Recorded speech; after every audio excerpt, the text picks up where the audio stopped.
In earlier videos in this series, we looked at how to explore the passage being studied and how to capture and organise research. In the last video, we created a number of sermon documents using the Sermon Manager. In the remaining videos, we're going to take one of those sermon documents to produce a manuscript to use when preaching. To open a sermon document, open the Docs menu, filter to just show sermons, and click the document called Role of the Prophet. Alternatively, click the sermon in the Sermon Manager tool to open it. This shows all of the information populated from the Sermon Manager and the associated template document.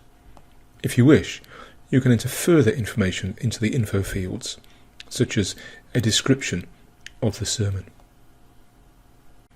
Now, start filling in the manuscript, adding new subsections to the sermon outline, remembering that this sermon focuses on the role of the prophet.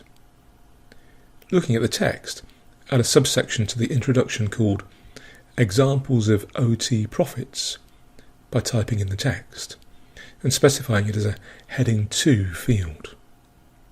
And this automatically creates a slide, and we'll look at slides in more detail in a later video.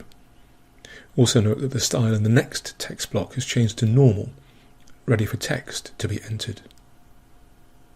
To add in some more sections, add Jesus stands in the line of the prophet Isaiah as a subsection to key points. Then add verses 18 to 19, shows some of what Jesus taking this role will mean. Then add two subheadings to the implications and applications section. Jesus changes everything. The prophetic ministry of Jesus cannot be ignored.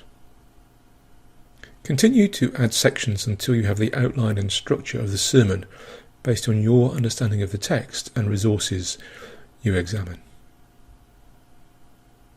At this point, we'll just add in some comments based on what we have found out so far. In the Examples of OT Prophets section, write, the prophets Jesus referred to demonstrate power to provide and heal, and they demonstrate that God does not only bless his chosen people.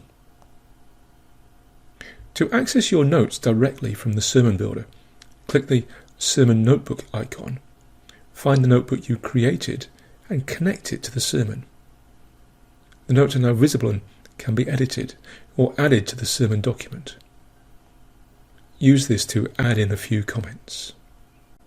Insert the note showing that Jesus is acting as God's spokesperson, and the note speaking about the use of the word proclaim. Insert the note speaking about the different translations in the subsection about Jesus changing everything. This text can now be edited and modified to fit in with the flow of your sermon. We can also apply a range of formatting options to text, such as bolding it by selecting it and then applying the format either from the top level menu or the pop-up menu, or applying styles to the text by selecting it and clicking the Style button. Set the background colour to green and make it large, a powerful way of emphasising particular blocks of text. Later videos will look at more Sermon Builder features and capabilities, but we have seen how it can be used to create manuscripts for sermons, utilising information drawn out during the study process. In the next video, we'll discover some powerful and flexible ways for creating and manipulating slides that can enhance the presentation of your sermon.